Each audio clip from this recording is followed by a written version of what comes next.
Hmm.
Well, um, talking to maybe people? Talking to maybe people. Let's see. Oh,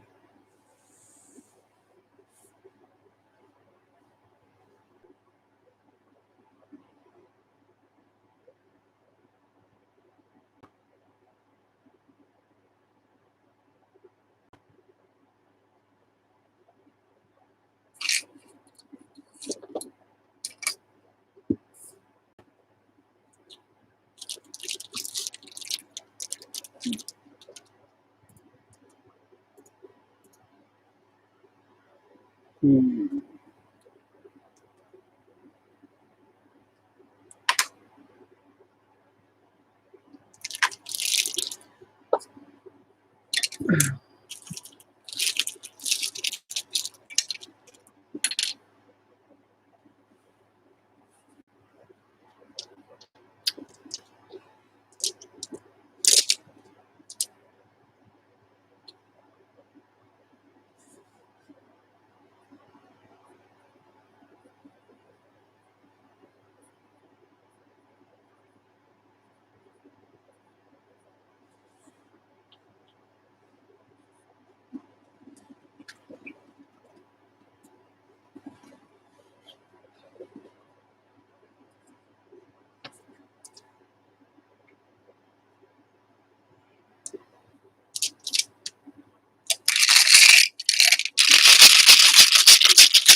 So I'm going to talk like if there was people here, because I can't tell. Well, I'm assuming that that's what that means. But so this is zombie dice. On your turn, you'll shake up the cup, and you'll pull out 3 dice. You'll roll the 3 dice, depending on what you got. You can push your luck or keep. Brains are points. Feet are re-rollings. And then shotgun blasts are points against you. So in this example, I could stay, keep my 2 points, or I could set these aside and I can push my luck and I'll re-roll. So in this case, I've now got 2 shotguns and 1 feet. These have to be set aside. I can push my luck again, but if I get 1 more shotgun, my turn is over. I'm going to go big or go home. So I'm going to take 2 more dice out of the cup and with 3 dice, roll. Now, I have 3 shotguns, so I get no points. So I would pass to player 2.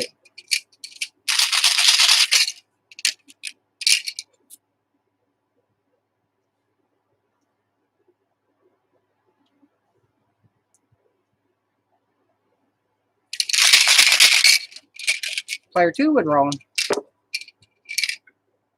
And like before, they have to take the shotguns. Now, they have no brains, so they would you'd want to roll again because there's no point, right?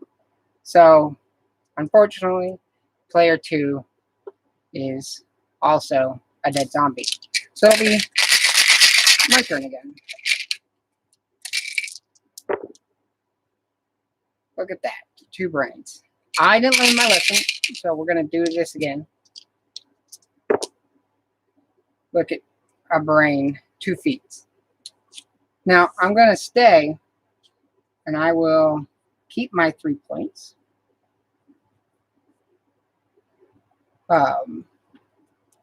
Any little score sheets. So, player 2 gets to go.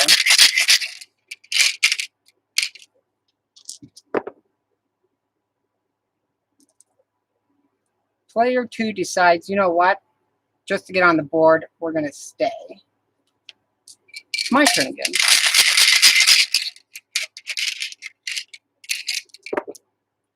Ooh, that's a good start. 1 more roll won't kill me, will it? No, but close. We're going to stay with 4. 1, 2, 3, 4. This is a good game, especially for kids. Anybody for kids, because you don't have to really read. It's a good little push your luck game. I like taking this game with me. You can play it in a diner or a restaurant kind of thing. It's good to just have in the car. Good little game to bring with you to family events. Not a lot of setup. So player 2 gets a brain and a shotgun. And 2 more brains. They're going to hold. They want to catch up to player 1. So player 1 will go again. Oof. Rough. I'm going to keep my point. Pass turn.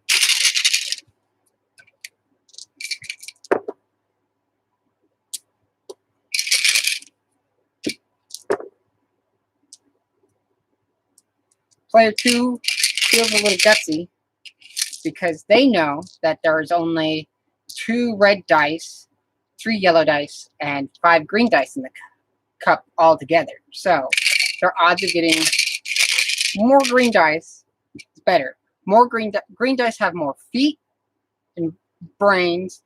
Yellow dice are equal. Red dice have more shotgun blast. they're going to take that as a sign to stop, and they caught up, so they'll pass. Player 1.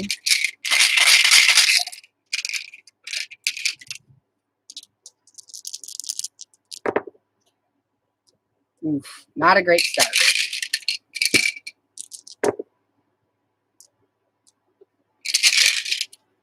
Can't let player 2 catch up with me too much. Unfortunately, that's it. Player 3's turn.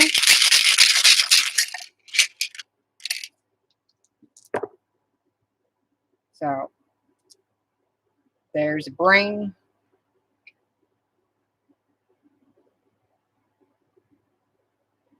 Something on my computer went beep. Okay.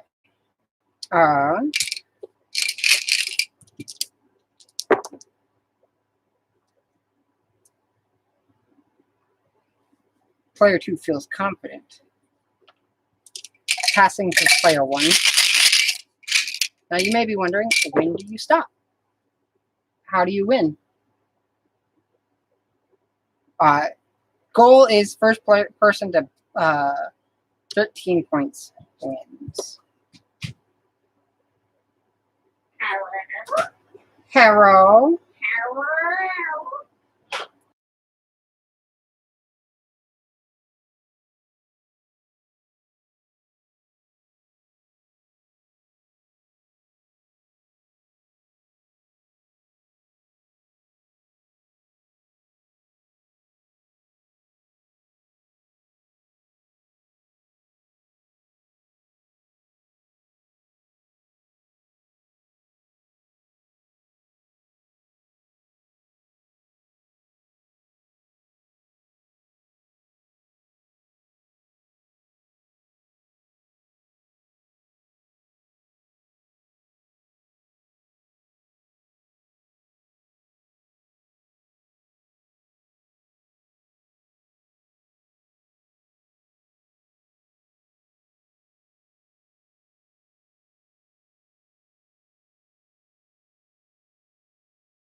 So player 2 is going to stop here because they win. Now, they could continue because player 1 will get one more chance. So player 2 feels confident that player 1 is going to shoot themselves.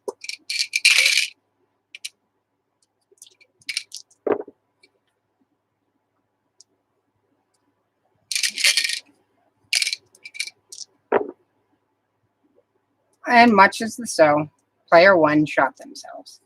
So they get no points and player 2 wins. And that's zombie dice.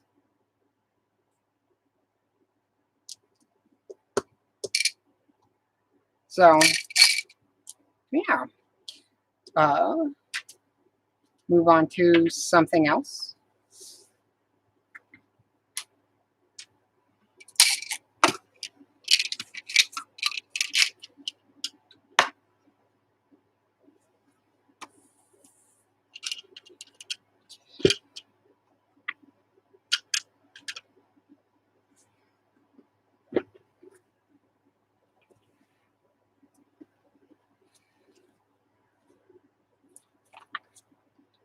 So,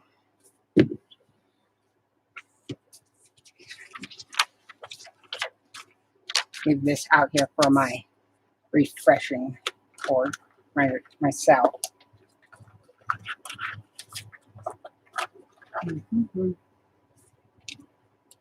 Interesting.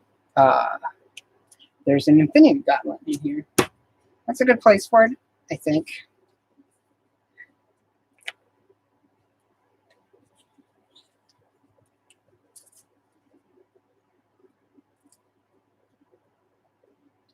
So, the way that this game will work, or works, is each player will take one of these little boards. And I believe you can get, there's Deadly Dungeon Doodles 2.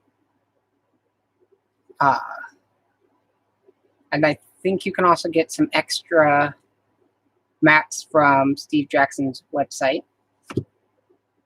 But the way it works is each player will take a board and a marker. We'll shuffle these cards together. And then we're going to reveal the top 4 cards.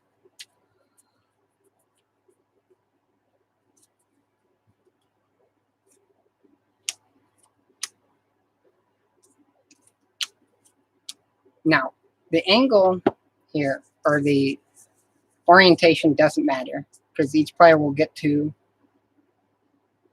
decide how they want to do it. So, in your round, after these have been revealed, you will use these lines, these cards, on your board to make a pattern. So, like such. So, this is round 1. So I've used this one. And I can't use this one here. So that was a bad choice. So we'll do it this way. We use that one, then this one. So we've used these, and then we'll use this one right here. No, we won't use that one there. That's a bad idea. We'll use this one.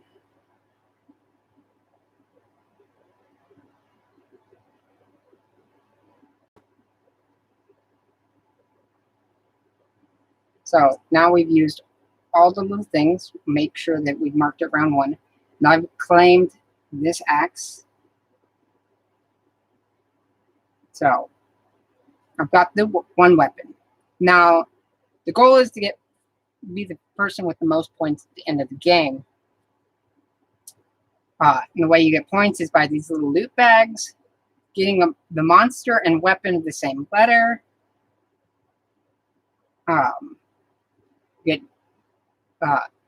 You get double loots if your pass crosses the dragon. So these will count as double points. Each time you get a loot bag, you will make a little mark. Each weapon, you'll get a point. You only get points for monsters if you have the matching weapon. Each monster you cross the path with that you don't have the correct weapon, it's -2 points. And then for each entryway you do not use, you get a bonus point. And then if you're unable to use a card for whatever reason, such as, let's say I was stuck here and I could only use this. I can't actually use this card here. That's a no-no. And then other players will be able to make traps. And this will get you... Well, all players will get to make traps if the card is drawn. Where is my trap card? So each player would get to pick a spot on their board, and then at the end of the game, anybody who's gone through that path is quote-unquote gone through a trap. So you would do this for 7 rounds.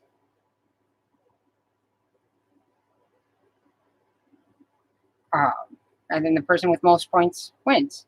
Now, you don't need to always go keep a path. So if I started here, I could go next round. I could start over here. I could start off 2 paths on the same round if I wanted to. So that's Dungeon Doodles. Deadly Doodles. I keep on calling it Dungeon Doodles. It's Deadly Doodles.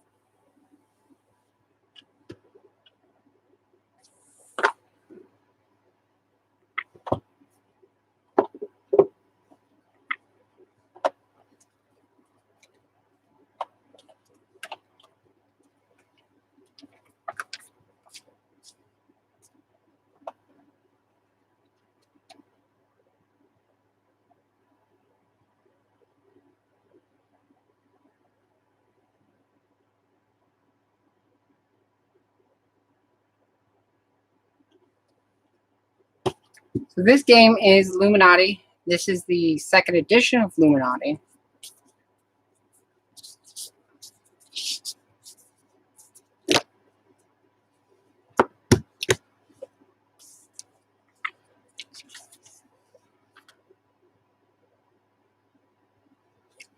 Hmm.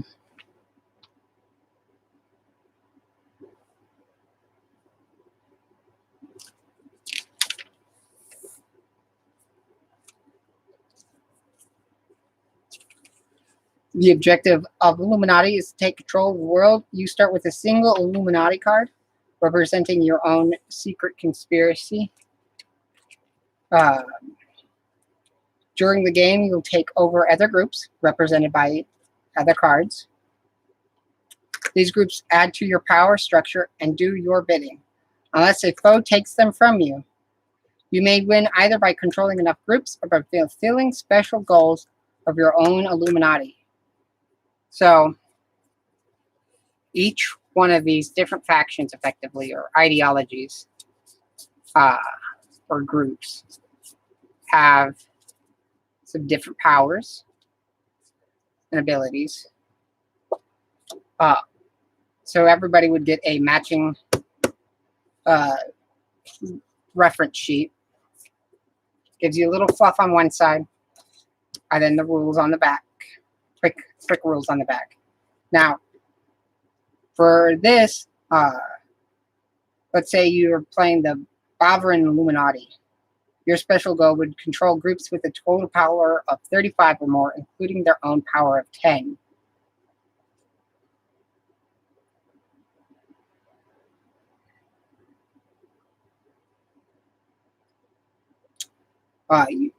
You also have you have a special power, and this one is make one privileged attack from each turn at the cost of 5 megabucks.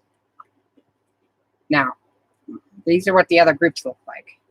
So you have anti-war activists, or the Pentagon, or Madison Avenue, or the Evil Geniuses for a Better Tomorrow.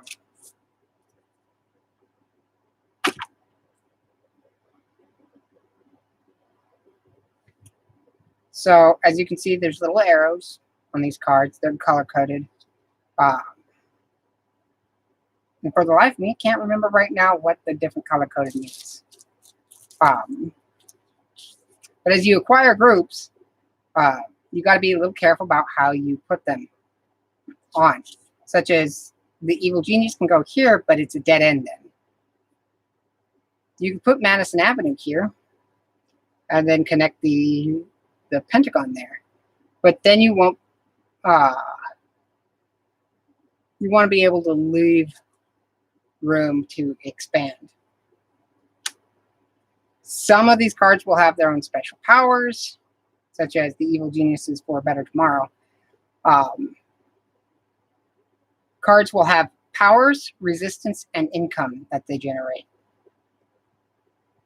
And then you use money to take over different things. Excuse me, I will be right back.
I'm back from outer space.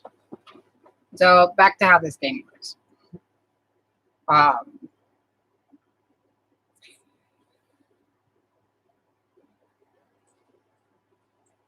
So as you take over or you acquire these little different groups, there's a few ways you go about that. We'll clear this out of the way a little bit, clean up this area. So you have a couple different actions. You have regular actions: attack a group, transfer money, move a group, or give a group away. You have a free action: drop a group, give away money, or specials: use a special, or you can pass. When you attack, defending group's resistance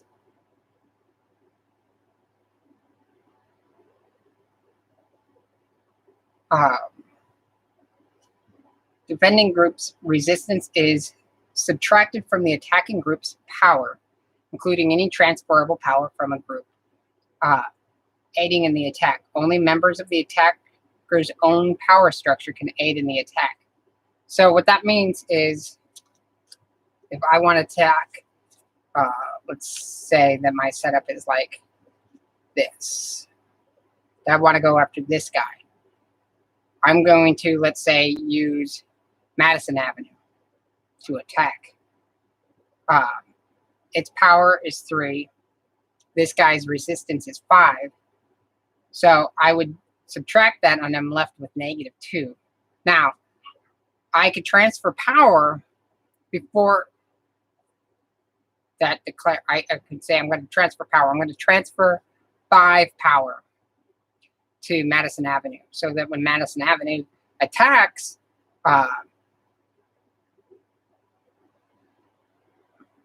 it can have no negatives. Now, you can spend money that's part of that connection to offset resistance of power. The other thing to note is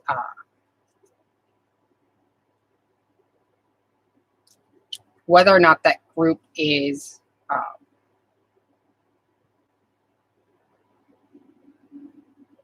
has alignment modifiers. Their example here is weird versus weird is +4 if it's the same alignment. Opposite alignments, straight versus weird is a -4. And so up here you would have the little chart, which ones are opposite of each other. So this is straight and violent, and then the media group has no alignment to it, so it doesn't get any bonuses there.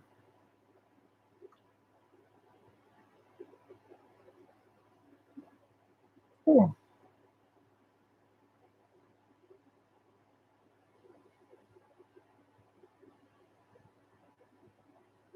Sorry, I guess I'm more tired than I thought.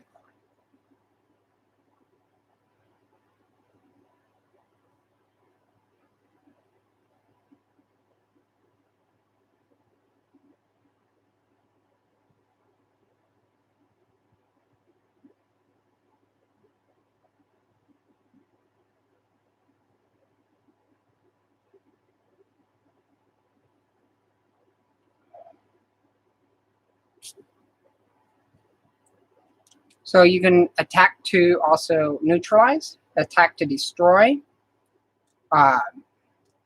You can make what is called a privileged attack. And the game is suitable, but not recommended for 2 to 3 players or 7 to 8 players. Normally, the best way to play is 4 to 6 players. But this is a fun little strategy game.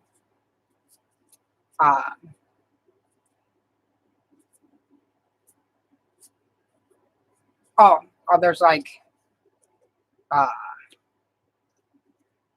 what were these cards? effect cards and stuff like that that will let you do certain other things. But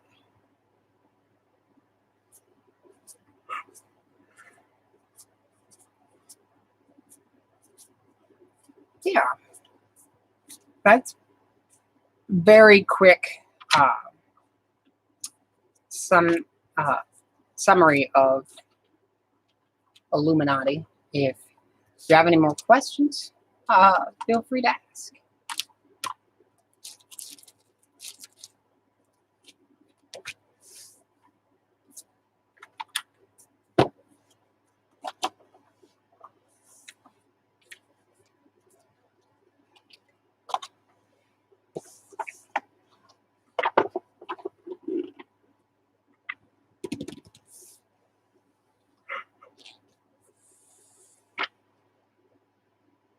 So this is the new Munchkin Tails, that I forgot to put the D6 back into.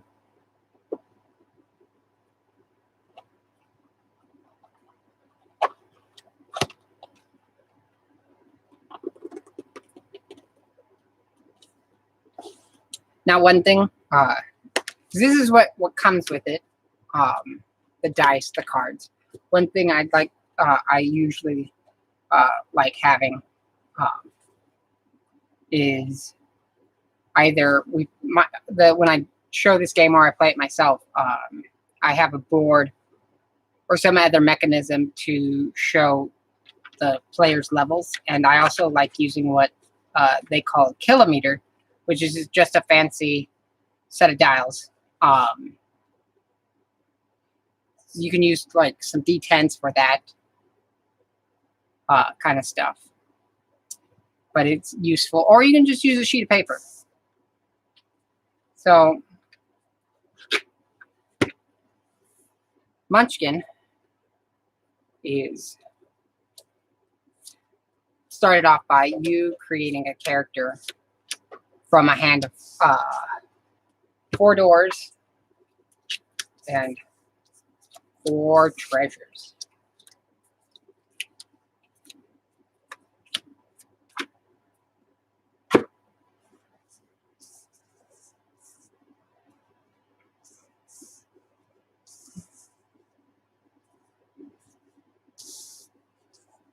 So when you're building a character, first thing I usually look for is any races or classes or things of that nature for other flavors of Munchkin. But this Munchkin has classes and races. So in my starting hand, I would have a bard. So we'll be a bard.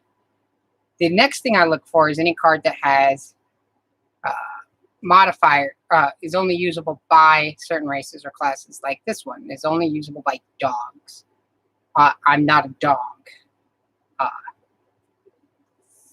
So I can't use that. So that'll go to my bag. Things can go to your bag if they have a gold piece price or they say no value.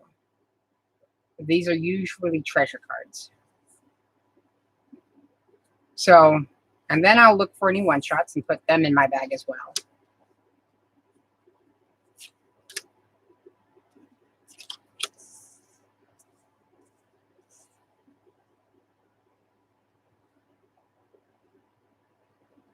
And then, once that's all done, I'll look for anything that has hands, headgear, feet, or armor, and see which ones I want to use.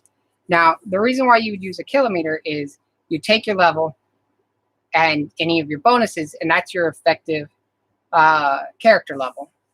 Now, another useful thing for the kilometer is when dealing with monsters that are being buffed up. So you can see I have a lot of monster modifiers in my opening hand. So this would be my starting character. A human bard with a handheld hedgehog.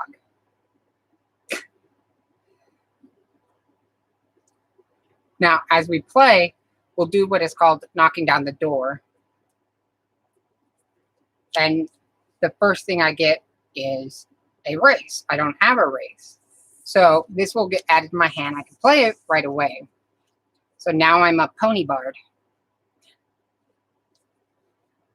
The next thing I could do is I can either loot the room or look for trouble. Looking for trouble is playing a monster out of your hand. And the only way you get to look for trouble or loot the room is if the first card you knock down from the door deck is not a monster. I don't have a monster in my hand, so I can't look for trouble. I'm going to loot the room. So, when looting the room, depending on how you play Munchkin, you can change this up a little bit.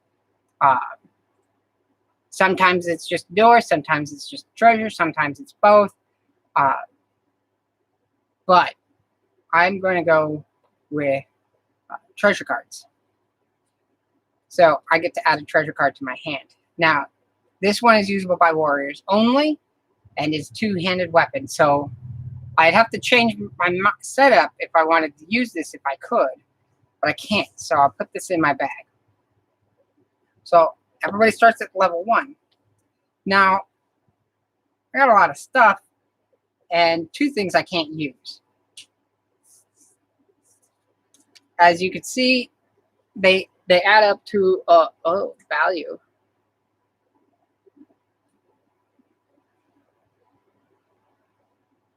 I don't like webcams.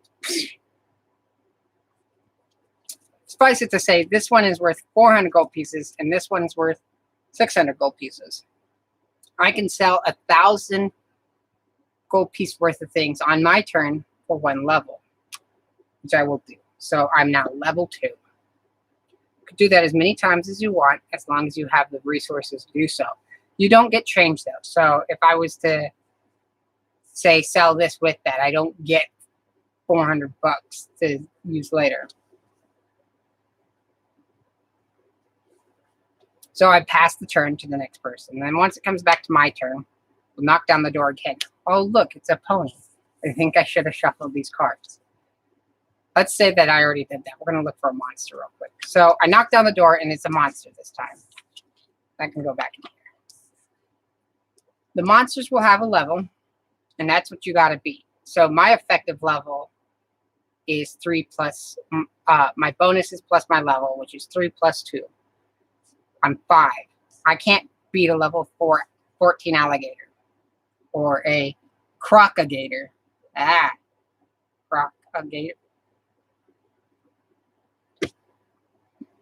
So with other players, I can ask 1 and 1 player only to help me out.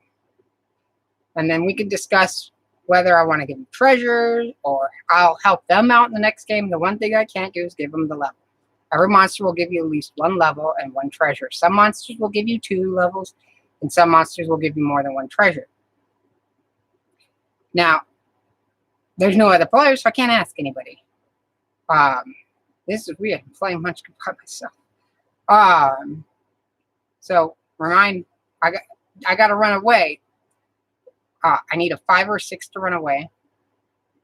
I look at my things. Let's see. I don't have any things to help me run away, so I'll just roll the dice. Got a 5. No bad stuff happens to me. But if it did, the bad stuff would be to discard my hand and draw a face-down door and a face-down treasure. You know what? That wouldn't have been that bad. So that goes to this card pile. Now, I fought a monster, so I don't get to loot the room, and I can't look for trouble. So I can look at my cards, see if there's anything else I want to do. If not, I pass the turn. Then it'll come back to my turn again. And this time, it's a level 5 robot vacuum cleaner. Now, some of you might know I had these monster modifiers. I could have brought the monster down to a fighting level, but I didn't because I wanted to talk about the bad stuff. So, the robot vacuum cleaner has a +3 against dogs, not a dog. It's level 5. I'm level 5. I'm tied. So I can't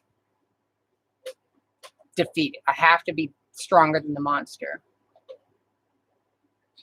Now, what I'm going to do is I'm going to use a declawed. I'm going to, you know what? It's funnier this way. I'm going to neuter the robot vacuum cleaner. It is now a level 0 neuter vacuum cleaner.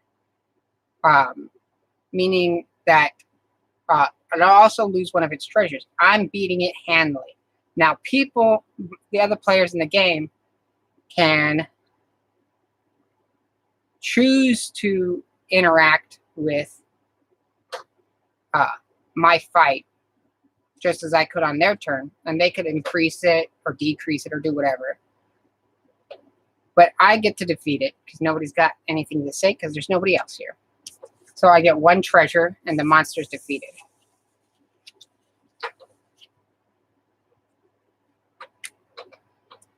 And I get to go up a level for defeating a monster. I am now a level 3 pony bard with a handheld hedgehog and a penguin suit. And the game keeps on going until somebody reaches level 10. You can gain levels by go up a level card, selling items, or killing monsters. The last level has to be defeating a monster. And that's pretty much it. It's a good little basic stab your friends, help out your buddies kind of game.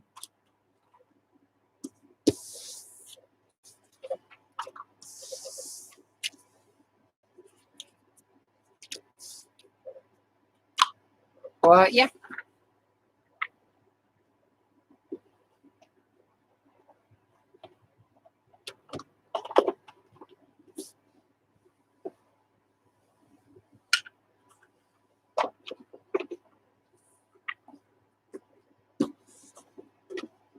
That's Munchkin Tails.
Do you have any questions or